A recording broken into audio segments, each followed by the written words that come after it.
Hello everybody, NeroX back again for another video, and truth be told, I've wanted to do a video on this topic for a little while now because there's so much you can discuss about it, and there's so much discussion and research on this topic anyway.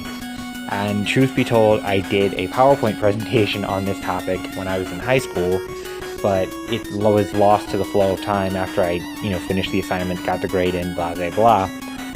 So the topic at hand is very simple.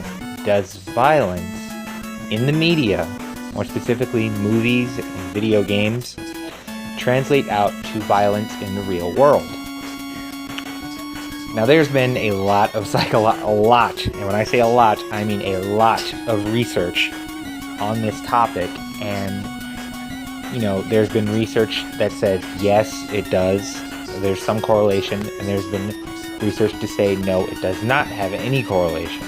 There's been, arguments left, right, and center about the whole thing.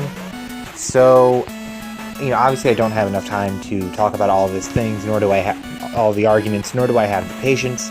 So I'm going to give you guys a brief summary of both arguments, not a really, in-depth. I'm going to give you the TLDR version of it. On one side, they say yes, there is. There's lots of violence in the media, whether it's a crime drama on TV, a violent video game, a violent movie that gets popular. There's lots of violence in the media, and even on the news, you constantly hear about violent acts being committed by people, and obviously, obviously it affects some people differently than others. And oftentimes, to turn away from or to shut out the real world, we go to video games, we go to movies, music, what have you. And there's violence in that. So eventually, that does have an effect on people. Obviously, to some extent, it depends on the person, but it does have an effect on people. And on the no side of that argument, there's obviously an audience for violent media. Obviously, not everything in the world is intended or marketed towards children. So obviously it has to, there's a level of discretion involved both on the part of people who are parents, people who aren't parents, all of that. Obviously you yourself have to be the judge of what you deem as appropriate and inappropriate. So there's plenty of research that shows that no, it doesn't happen, or it doesn't have any correlation. In fact, there's research that shows that playing violent video games actually reduces violent tendencies because it acts as a form of therapeutic release. Now, this debate is probably never ever going to be totally resolved, because everybody in the world is wired differently, and everybody has different effects on different things. So I'm going to tell you, just from my perspective, that I've been playing pretty much video games for the majority of my life. I don't always play violent video games, but at a young age, I did play Street Fighter, I was playing Mortal Kombat. We all know how bloody Mortal Kombat is. I was playing Killer Instinct, even though I sucked at it. Played Final Fight. I did play my share of violent video games, but at the same time, I also played games that are more oriented towards children, Mario Brothers, Sonic games when they're not trying to be edgy. What else? Castlevania, to an extent, Ghosts and Goblins, stuff like that.